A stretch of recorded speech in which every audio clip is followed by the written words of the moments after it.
peut-on reconnaître un enfant qu'il est autiste? Parce qu'on parle souvent de ce terme, mais je pense qu'il n'a pas été compris suffisamment. Bon, je pense que le diagnostic d'autisme, maintenant, elle est bien codifiée. On dit toujours qu'il faut faire le diagnostic précoce pour une prise en charge précoce, pour qu'il puisse évoluer dans le bon sens, avec toutes les méthodes que nous avons actuellement validées scientifiquement. Ça, c'est très important. Mais ce diagnostic précoce, c'est pas une personne, c'est toute une équipe pluridisciplinaire, avec des échelles, avec pas mal de choses où l'on peut faire le diagnostic. Ce sont des échelles aussi qui sont validées. Il y a aussi, quand je dis équipe pluridisciplinaire, il y a le médecin, la psychologue, l'orthophoniste pour le langage et tout. Vous avez, ils ont plusieurs types. Et après, ils se réunissent, ils disent, ah ben voilà, c'est bien ça. Dans la codification internationale, hein. Attention, on est bien dans le... Comme ça qu'on arrive à faire le diagnostic d'autisme. Hein. Je vais vous dire, je suis spécialiste de ce qu'on appelle la médecine interne et spécialiste de la douleur. Moi, j'arrive, le diagnostic est déjà fait. Moi, j'arrive ce qu'on appelle en aval. C'est-à-dire, parce qu'on fait le diagnostic d'autisme, mais après, on laisse un peu évoluer sur le point de vue santé physique. Et moi, j'arrive vraiment en aval du diagnostic, où je retrouve beaucoup de pathologies organiques qui ne sont pas prises en charge, alors qu'on peut les traiter. Pourquoi? Ce sont des personnes autistes. Ils ont tous les droits de faire comme n'importe quel individu. Ils peuvent faire des maladies cardiaques, des maladies métaboliques, vous voyez, et ça se traite. Eux, on les a laissés un peu évoluer. Alors, c'est difficile de le dire, il ne peut pas le dire. Et en plus, moi j'ai de plus en plus ce qu'on appelle des autistes dyscommunicants qui n'ont pas le langage, mais je dis, c'est pas parce qu'ils sont dyscommunicants, il y a un truc, il faut savoir, ils parlent par leur corps, le langage du corps. C'est important de mettre le langage du corps, il faut observer, inspecter. Et vous voyez, et j'insiste beaucoup chez ces personnes dyscommunicantes, ce fameux langage du corps. Et ça parle, le corps parle. Parce qu'ils n'ont pas le langage verbal, mais le corps parle à leur place. C'est quoi au juste, monsieur? Là, on pédale pour sensibiliser l'opinion publique à la cause de l'autisme et les pouvoirs publics. Et du coup, aujourd'hui, c'est un première épreuve pour annoncer un événement qui va avoir lieu le 26 et le 27 août à Vimereux, qui s'appelle la Traversée Bleue. Où l'objectif, c'est de battre 3 records du monde, un relais solitaire de 24 heures en pédalo et en vélo semi-allongé la nuit, un relais monoplace composé de 3 personnes et un relais biplace composé de 6 personnes qui vont se relier sur 24 heures, de jour et de nuit. De nuit sur des vélos semi-allongés dans un gymnase et de jour en mer sur des pédalos. L'objet de notre association, c'est l'entraide par le biais de rencontres autour de l'autisme, ouvertes à tous et à l'international, parce que l'autisme ne s'arrête pas donc aux frontières et toutes les nationalités sont touchées. Et c'est important qu'on s'ouvre, qu'on travaille ensemble, qu'on soit solidaire de toutes les communautés, de tous les pays et qu'on puisse avancer. Donc les gens qui ont des ressources à proposer sont les bienvenus au salon et les gens qui viennent chercher des ressources, on se les fait se rencontrer pour avancer. C'est important ce genre d'événement, de manifestation? Oui, c'est important parce que les familles sont isolées chez elles avec un enfant autiste. Elles ne savent pas forcément qu'il y a des ressources peut-être pas très loin de chez elles ou qui existent en tout cas. Et voilà, de les informer, elles peuvent venir et trouver ce qu'elles recherchent, que ça soit au niveau du travail, au niveau de la petite enfance, au niveau... Alors, le salon, on l'a fait avec le centre de ressources autisme Île-de-France et eux aussi sont là pour répondre aux familles, aux professionnels. Parce que, par exemple, un enseignant qui va avoir un enfant autiste dans sa classe, il est parfois démuni, il ne sait pas comment il va faire, il sait pas. Parfois, il refuse parce qu'il a peur. parce qu'il n'a pas de connaissances. Donc il peut venir au salon et avoir des outils immédiatement utilisables dans sa classe. Il y a des médecins qui peuvent venir parce que il y a des médecins qui travaillent sur le côté somatique, c'est-à-dire le côté physique des personnes. Et c'est aussi important de travailler sur qu'il y ait des ressources sur tous les versants de l'autisme et des gens, quoi, en fait. Parce que le monde de l'autisme bouge de plus en plus et puis aussi de façon positive. D'ailleurs ça c'est l'une des assos que je parraine, Bouger pour l'autisme, parce que trop souvent, et puis certains politiques aussi utilisent le mot autiste d'une façon pas très très sympathique, alors que l'autisme voilà, c'est cool, ça englobe plein de différences et ouais, c'est hyper important d'être là aujourd'hui. Ouais. Je pense que c'est très important, cette journée internationale qu'a fait la présidente Véronique, parce que déjà, comme je disais, ça entraîne une certaine alliance collaborative avec toutes les associations, tous les problèmes pédagogiques qu'il y a, aussi tous ces effets, c'est de réunir ce monde. Et je dirais, on fait, à la limite, on est une grande famille, grâce à ça. Tant mieux d'ailleurs. Voilà. Vous attendez de cette journée J'ai la chance dans cette journée d'abord de rencontrer les familles qui m'ont tout appris. Mon métier de médecin, dans ce cadre précis de l'autisme, par leurs enfants, les ados adultes. Comme ça, j'ai pu mettre en place ce fameux centre un peu spécialisé qui n'existe que dans la région parisienne, à Étampes, qui s'appelle le Centre régional douleurs et soins somatiques en santé mentale et autisme. Mais là, ça me permet de les rencontrer, de discuter comment dois-je m'améliorer, moi, en tant que médecin, parce que c'est eux qui m'apportent beaucoup de choses. Et puis, qu'est-ce que je peux faire de plus également pour la prise en charge de ces personnes autistes. Et c'est important pour moi, ces journées-là.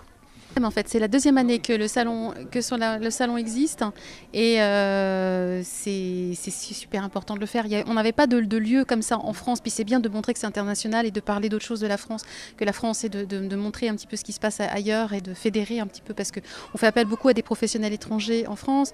Il y a beaucoup de gens qui ont des connexions aussi avec le Maroc, avec l'Algérie, avec les Dom-Tom, donc on est vraiment dans une dimension internationale. Donc, voilà. Et on n'avait pas de lieu convivial comme ça où on puisse échanger, avoir plein d'ateliers. En général, c'est des séances plénières, on reçoit le savoir d'un professionnel de manière un peu verticale, vous voyez, de haut en bas. Là, c'est un peu plus horizontal et c'est très enrichissant. Le seul regret que j'ai, c'est de ne pas pouvoir me cloner, parce qu'il y a plein de trucs super en même temps et on ne peut pas assister à tous les ateliers en même temps. Mais voilà, c'est comme ça. Oui, je suis forcément très investi parce que donc, je suis le papa de Gabin, qui est un enfant autiste, enfin qui devient ado d'ailleurs. Et oui, et donc je venais pour dédicacer, pour signer mon livre Gabin sans limite, qui parle de cet enfant que forcément j'aime sans limite, mon fils, mon unique enfant. Et j'ai voulu faire un livre d'humour, non pas pour rire de lui, bien sûr, mais plutôt de ceux qui rient de lui. Parce que c'est vrai que quand on a un enfant autiste, on est confronté à beaucoup de batailles, d'écoles qui le rejettent, de regards, tout simplement, dans la rue, dans les squares, qui sont parfois assez méchants. Et moi, ma façon de contrer ça, c'est un peu via le second degré, de dire ouais, on peut-être rire de votre attitude, vous pensez rire de mon fils, on va faire peut-être un peu le contraire. Mais c'est pas du règlement de compte. Moi, simplement, je décris tout ce qui se passe avec un enfant comme Gabin. C'est important, oui, la créatrice Véronique Gropp, donc, qui est la fondatrice de l'association Rio, elle a voulu mettre en place en fait un salon international à Paris dans lequel on pouvait fédérer, rencontrer des associations, des professionnels de santé, des professionnels éducatifs, des professionnels, des psychologues, des parents, des autistes eux-mêmes Asperger ou autisme de haut niveau, ou des autistes tout simplement, parce qu'il y a plusieurs formes d'autisme, que ça soit leur journée, leur week-end, avec aussi des créateurs, des start-up, des choses qui vont faire en sorte qu'on va amener l'enfant, qu'on va aider l'enfant à se stimuler et à être inclus dans notre société. Oui, c'est vraiment vital parce qu'il y a énormément de familles qui découvrent que leur enfant est autiste et concrètement ils ne savent pas ce qu'il faut faire. C'est Et en gros, c'est le système D qui prévaut en France. Et là, c'est vraiment, pour eux, c'est une opportunité de voir ce que c'est que l'autisme, et surtout aussi de créer des liens avec des personnes, de parler avec les gens, trouver les bons professionnels. C'est le système D, là. Et sans ça, sans le Salon international de l'autisme ou d'autres opportunités comme ça, c'est ce que propose le service public, c'est-à-dire pas de formation, rien. Et puis c'est des centres hospitaliers, donc CMP, des prises en charge pas conformes aux recommandations de la Haute Autorité de Santé. Et là, par exemple, si des parents qui découvrent leur enfant est autiste vont au salon, ils vont découvrir ce que c'est que l'ABA, des approches conformes. Ils vont pouvoir parler avec des professionnels. Et après, ils auront un petit carnet d'adresses où ils auront des billes. Et ensuite, chez eux, ils pourront... c'est comme... imaginez que vous êtes perdu dans un désert. Là, c'est un début de chemin. Ils sauront au moins où aller. Ils auront quelque chose, au moins un repère. Parce que sinon...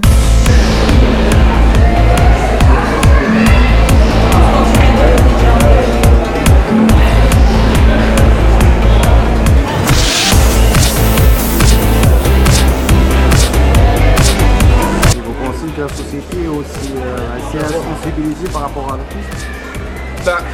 C'est vrai que l'autisme, c'est un peu plus démocratisé, a pris plus de place dans l'espace public. Mais néanmoins, il manque beaucoup d'action, il manque beaucoup de volonté, notamment de la part des pouvoirs publics, concernant la prise en compte de la situation des personnes atteintes d'autisme. Donc il reste beaucoup à faire. Et je pense que ça ne sera pas fait de manière plus que suffisante. On continuera, quoi qu'il arrive, à bouger pour l'autisme et à mobiliser l'opinion publique sur cette cause. En France, c'est vrai qu'on a été un peu en retard il y a quelques années. Il y a eu depuis quelques années, les progrès se font, mais tout doucement, parce qu'il y a eu tous des antécédents de prise en charge qui n'étaient pas adaptés. Maintenant, on ne pouvait pas changer l'esprit comme ça, comme on dit. Il y a quand même eu des progrès depuis quelques années qui se font, mais tout doucement, par palier, je dirais, pas d'un seul coup. Docteur, l'autisme, quand on parle d'autisme, vous pensez qu'on en parle beaucoup ou on en parle un petit peu moins? Alors, l'autisme, ce que je peux vous dire, c'est le problème, les gens, ils ont peur en France, y compris par mes collègues, parce qu'ils ont peur. Ça peut exister, ils ont de temps en temps ce qu'on appelle des troubles du comportement, ça fait peur. Et donc ils se disent, oh là. Et puis une deuxième chose aussi, c'est qu'on a toujours dit, malheureusement, en France, que les troubles du comportement étaient liés à l'autisme, ce qui est totalement faux. Il n'y a rien à voir avec l'autisme. Ces troubles du comportement, ça peut être des pathologies organiques, je sais pas, diabète, maladie cardiaque, anomalie métabolique, problème de cholestérol non pris en charge, non traité. Ça peut être aussi des phénomènes douloureux non pris en charge, non traités. Vous traitez ça et tout va bien. Mais jusqu'à présent, on a toujours dit les troubles du comportement, je ne dis pas tous, mais aujourd'hui c'est lié à l'autisme. Donc on a laissé évoluer ces pathologies organiques qui sont passées à la chronicité. C'est ça. Alors la France a beaucoup de retard, mais heureusement il y a des initiatives qui sont formidables et vous pouvez vous promener sur le salon, vous allez voir des gens, chacun amène sa petite pierre et mis toutes les petites pierres ensemble font que oui, on avance, bien sûr qu'on avance. Mais on a besoin de soutien, on a besoin que tout le monde s'y mette absolument, quoi. Il n'y a pas d'autre façon pour avancer. Oui, ils revendiquent de ne rien faire. Non, alors moi, c'est ça parce que j'ai filmé les psychanalystes. En France, j'ai sorti un film qui s'appelle Le Mur, ou la psychanalyse à l'épreuve de l'autisme, qui est sorti en 2011 et que vous pouvez retrouver sur Dragon Bleu TV. dragonbleutv.com. Le film s'appelle Le Mur, la psychanalyse à l'épreuve de l'autisme. Il est accessible en streaming gratuit, vous pouvez le voir. Et les psychanalystes, on parle de l'autisme et ils disent, des spécialistes de l'autisme, ils disent que la science, on s'en fout. L'autisme, c'est une psychose, c'est de la faute de la mère, d'un désir de mort de la mère à l'égard de son enfant, voire d'un désir d'inceste de la mère à l'égard de son enfant. Et qu'est-ce qu'ils font eux en tant que psychanalystes par rapport aux enfants autistes? Il faut surtout ne rien faire. Et s'ils dorment en séance, c'est pas grave. S'ils s'endorment en séance, du moment que les gens payent, c'est pas grave. Donc ça a l'air caricatural, mais ils sont vraiment caricaturaux. Ce sont leurs propos. Ce film a créé un scandale en France, mais il a eu un effet de bouchon qui saute. Il a suscité une prise de conscience des pouvoirs publics de la souffrance des parents, de la souffrance des familles, et du fait qu'on était vraiment les derniers de la classe et qu'il fallait que ça change, quoi. Voilà. Donc il a suscité plein de réactions positives, énormément positives. Et permis que d'autres professionnels qui sont compétents pour l'accompagnement des scolaires et sociales des personnes autistes s'expriment. Enfin. Je crois que la France elle a du retard pour beaucoup de choses, hein. Faut être honnête, hein. D'ailleurs, si je pouvais changer de pays, je sais pas, j'aimerais bien aller aussi bien je sais pas moi, au Maroc, en Suède, enfin dans plein de pays sauf en France. La France quand même, au nom de l'égalité républicaine, on fait la même chose pour tout le monde. Mais quelqu'un qui a un handicap, vous voyez, quelqu'un qui est en fauteuil, si on lui dit écoute, tu vois, il y a un escalier là, il faut que tu le montes avec ton fauteuil, non, on fait des rampes. Les rampes pour des personnes autistes, c'est un autre handicap qu'être en fauteuil, et il faut imaginer d'autres rampes, il faut adapter aussi la scolarité. Donc on ne devrait pas dire d'ailleurs liberté, égalité, fraternité, en devise républicaine, mais liberté, équité, fraternité. Et ça, je le repique à quelqu'un que j'ai entendu il n'y a pas longtemps sur France Info. Je trouve que c'est assez excellent. Hein, c'est-à-dire que souvent on vous dit par exemple à l'école, écoutez, j'en ai déjà 29, alors 29 plus 1, vous comprenez, non, mon fils fait partie des 30, c'est pas 29 plus Gabin. Voilà. Donc il faut que l'ensemble de la société française se dise, pour quelqu'un qui a plus de difficultés, on fait plus. Ça, c'est la règle du handicap. Hein. C'est-à-dire que c'est pas faire la même chose pour tout le monde. Si quelqu'un a plus de facilité, c'est un peu logique qu'on l'aide moins. Si quelqu'un a moins de moyens, à tout point de vue, on l'aide plus. Alors peut-être que j'ai un peu trop regardé Robin des Bois quand j'étais petit, je sais pas. Mais bon, ça me semble évident. Je dis pas ça simplement parce que je suis concerné moi. C'est valable pour tout le monde. Si je sais pas, une vieille dame qui marche dans la rue et si elle a du mal pour traverser, je vais l'aider. Enfin, c'est logique. Moi, j'aimerais qu'il y ait plus de gens pour aider mon fils à traverser sa vie le plus paisiblement possible. Moi, on dit toujours parce qu'il y a la prégnance de la psychanalyse, mais pour moi, le retard, c'est aussi du fait de la société qui n'est pas du tout inclusive. C'est un retard de mentalité. Parce que, par exemple, vous allez en Irlande, les personnes trisomiques, il y en a partout, parce que l'avortement n'est pas interdit. Et les Irlandais ne voient même plus qu'une personne est trisomique dans la rue. Alors que nous, on voit une personne trisomique, on est gêné, on ne sait même pas comment l'aborder. Parce qu'on a grandi sans en côtoyer. Et quand on devient adulte, on transmet nos peurs à nos enfants. Et ces enfants-là, ils côtoient toujours pas ces enfants qui vivent aujourd'hui. Ils sont pas habitués à côtoyer des enfants handicapés. Et ils deviendront des adultes qui formeront la société de demain. C'est une société qui sera toujours peur de la différence. Et pour moi, j'ai un enfant autiste sévère et le principal handicap, c'est les autres. C'est le regard des autres sur mon fils. C'est est-ce que mon fils crie, comment va réagir les autres. Je suis tout le temps en train de m'excuser auprès des gens. Excusez-moi, il est autiste. Excusez-moi, il est autiste pour telle petite chose. Quand mon fils touche les cheveux de quelqu'un, j'ai toujours peur de la réaction de l'autre parce que je sais qu'ils n'ont jamais vu ce que c'est qu'un autiste. Alors que si j'étais en Irlande, si Julien m'a fait une crise en Irlande, je sais que les gens ne vont pas se formaliser parce qu'ils ont l'habitude de voir ça fait partie de la société. Est-ce que vous pensez que la France est en avance ou en retard par rapport à d'autres pays ? La France est très en retard, très très en retard. Et il y a une particularité en France, c'est l'influence de la psychanalyse sur la psychiatrie française, la psychologie française, qui est vraiment une exception française et qui malheureusement influe sur d'autres pays francophones, dont les professionnels de la psychiatrie et de la psychologie viennent se former en France. Ils viennent se déformer en France, en fait. Et la présence des psychanalystes, en fait, c'est comme si vous aviez des astrologues qui venaient donner des cours d'astrophysique. C'est aussi aberrant que ça. Et ça a des conséquences dramatiques parce qu'ils vont culpabiliser les parents, notamment les mères, considérer que les enfants, ils vont refuser le diagnostic d'autisme et ils ont des blocages idéologiques à l'utilisation de tous les outils éducatifs et comportementaux qui permettent aux personnes autistes de ne pas être enfermées dans des institutions, mais de s'insérer dans la vie, s'insérer à l'école et dans le monde du travail, dans la société, quoi. Il y a quand même des aides qui sont données en France, mais qui ne suffisent jamais.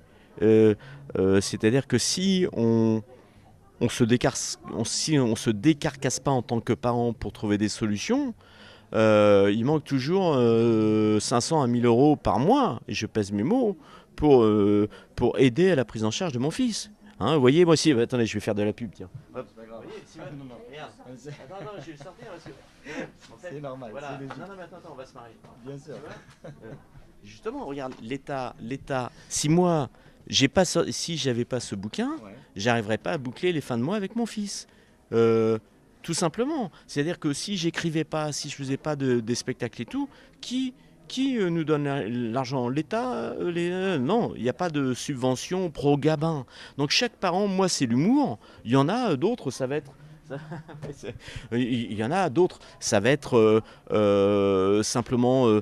se spécialiser, voire monter des sociétés, ou simplement créer des innovations pour des montres pour communiquer avec leurs enfants. Donc si nous on ne crée pas ces choses-là, qui nous aide? C'est vraiment aide-toi, le ciel t'aidera. Vraiment. C'est-à-dire qu'il y a une déficience totale et pendant ce temps-là, on finance des centres où ça coûte 20 000 euros par mois pour déporter des enfants en Belgique, alors qu'avec 3 000 euros, si chaque famille avait 3 000 euros et aucune famille donc n'a 3 000 euros par mois pour s'occuper de son enfant, si chaque famille avait 3 000 euros, voilà. Donc l'État, s'il vous plaît, donnez 3 000 euros par famille, et puis après, voilà, on n'en parle plus. Que soit mis en application le 3e plan autiste et des différents plans autisme qui malheureusement n'a pas été jusqu'au bout. On a des recommandations de l'autorité de la santé. Ce qui doit s'exprimer dans les facultés et dans les établissements médico-sociaux ou dans le sanitaire, c'est la science. C'est des thérapies fondées sur les preuves, pas sur la subjectivité, l'autodétermination de psychanalystes tout-puissants et idéologues, mais des thérapies fondées sur des preuves. Est-ce que ça marche? Est-ce que l'enfant fait des progrès? Qu'est-ce qui se passe? Comment on le mesure, etc. Ces thérapies, elles existent depuis des décennies. On sait que ça fonctionne, il faut les appliquer. Et les gens qui ne les appliquent pas, qui sont obscurantistes et qui en plus vont donc surhandicaper les enfants, culpabiliser les familles, détruire des familles des fois, ils ne doivent pas recevoir de l'argent public pour travailler. C'est simple. C'était dans les orientations du 3e plan autisme.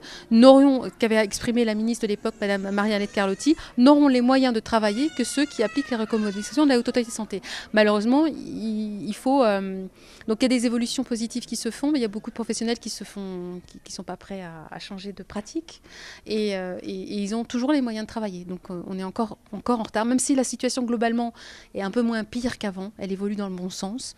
Mais il manque une volonté. Non mais à un moment donné, il faut dire les choses, parce que il faut s'exprimer concrètement. Il faut déshabiller Paul pour habiller Jacques. L'argent public, c'est de l'argent public, doit aller là auprès de thérapies adaptées. Et puis mettre les enfants autistes à l'école, ça coûte beaucoup moins cher, notamment c'est ça dont ils ont besoin pour se développer, mais ça coûte beaucoup moins cher à la société de mettre des gamins à l'école que les enfermer dans des institutions où ils vont végéter et dépérir. Donc vous pensez qu'aussi au plan associatif, il y a assez de sensibilisation, au niveau de famille aussi, un décalage énorme par rapport aux autorités, c'est ça? Alors les familles sont beaucoup plus en avance, en fait, en tout cas les familles que moi je rencontre, grâce à Internet, les familles sont quand même beaucoup plus facilement informées.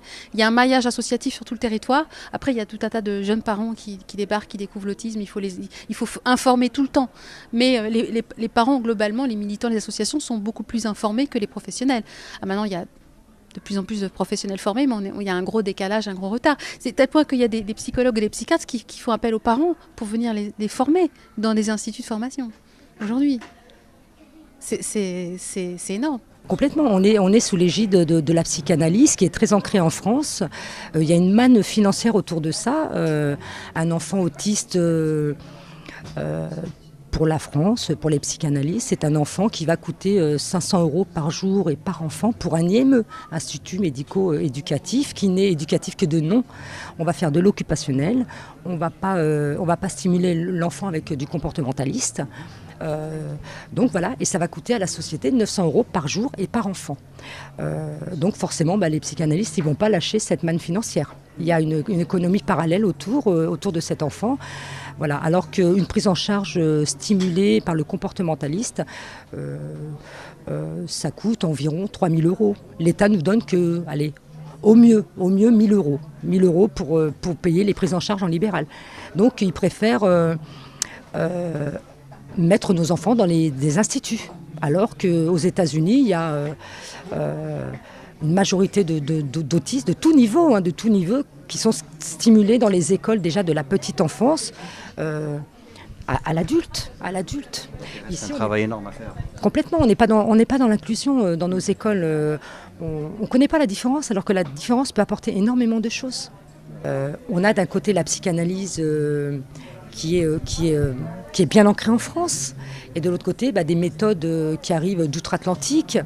Donc forcément, il faut encore un peu de temps, mais bon, la sensibilisation, elle commence à se faire sentir. On a quand même, les enfants sont inclus. On commence tout doucement à les inclure, mais c'est très très long, c'est une bataille. C'est par exemple la MDPH qui vous demande des renouvellements tous les 2 ans de dossiers pour avoir une AVS.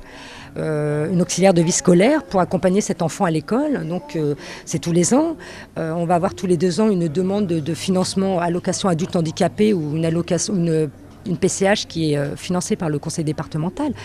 C'est usant parce que c'est plein de documents et c'est sans cesse comme si l'enfant était autiste un jour et puis 2 ans après il fallait reprouver qu'il était autiste alors qu'il est né autiste et il va mourir autiste. C'est un mode de fonctionnement qui est à part. Voilà.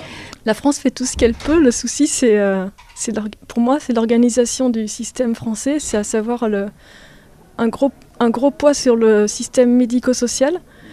Il y a énormément de lobby médico-social. Il y a plein de pros qui travaillent dans le médico-social, en institution.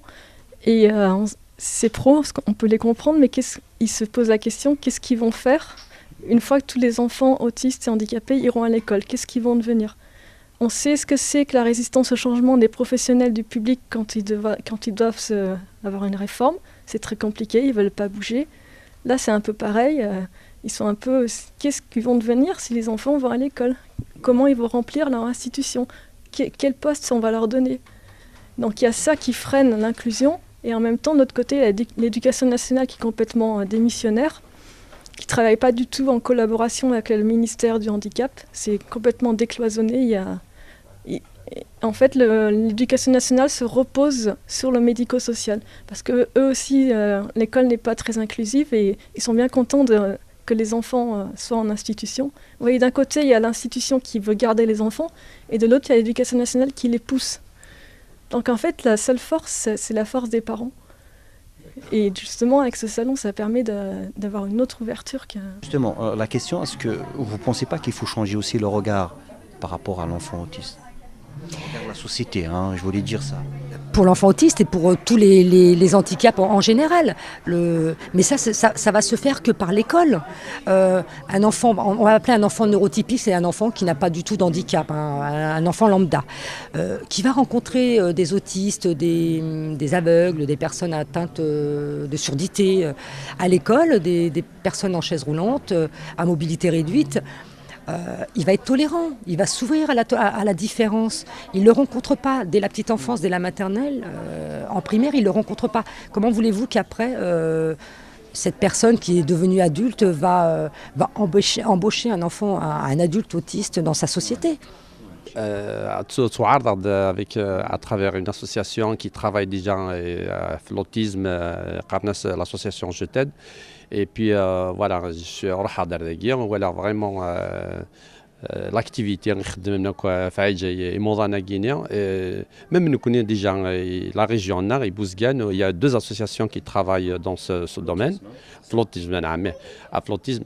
Alors الغاشي commencé فهمن l'autisme, mais il a toujours نكمل امكارت نفهم وذاك نظن خاطر وذاك يجي la maladie, ils ont besoin d'être c'est un handicap. C'est un handicap, mais voilà. حوجنا لا ستيمولاسيون وحوجنا نفهم وحوجنا نعاون باش هذه لي نعمل العباد نظن لكل يوم ماشي نرد قديس. Alors parce qu'ils sont intelligents, ils ont des capacités à dépasser leur handicap.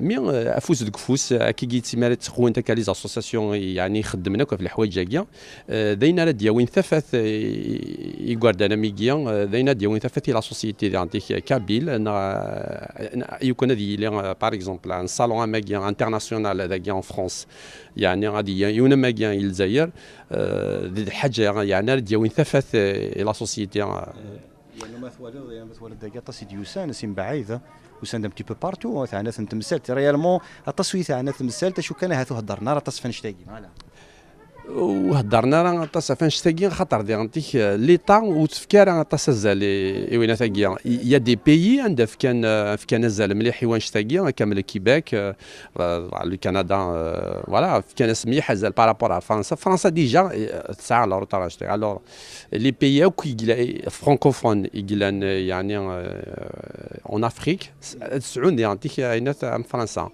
مي ان شاء الله هرزات يعني سفكن مليح ازالي وانشتاقيا وهاد قوه لي زاسوسياسيون غير يخدمنا فانشتاقيا فوس دك فوس هذا معاونك وذاك يعني يخدمنا فانشتاقيا بغا دينير يعني يونو مسلاي في ذاك يعني يخدمنا الدومين هكا سنين يعني كنا عين ربي يعني تساوي من يعني افود ام قران ايموضان ولي فامي سورتو ذاك يعني يسعني ايموضان ميغيا خاطر وتنفهمنا وسعينا راه لي كاباسيتي مكا تنفهمن ولكن غراس aux associations ils arrivent à aider les gens تصوضنا مكا نعاونن تصوضنا مكا نفهمن تصوضنا مكا نخدمن دون لا سوسيتي ام العباده كنا نظن. Donc on est une à Béjaïa. À Béjaïa qui commence pas mal à bouger, donc qui suivent les méthodes comportementalistes. ABA, Teach, PEC. Grâce aux réseaux sociaux, donc on arrive à voir pas mal d'associations en Algérie, en Kabylie, qui nous demandent des choses par Internet. Donc tout ce qu'on peut leur donner, on leur envoie. Et puis tout se fait dans les réseaux sociaux. Donc ils sont vraiment au fait et ils connaissent très très bien l'autisme et comment mettre en place. D'ailleurs, il y a des conférences qui se font régulièrement à Alger, Constantine très récemment, et puis à Béjaïa. Alors je ne me rappelle plus du nom, mais je sais qu'il y a un psychologue comportementaliste qui a monté son affaire à Béjaïa, et il se reconnaîtra de toute façon, qui m'excuse, je ne me rappelle plus du nom.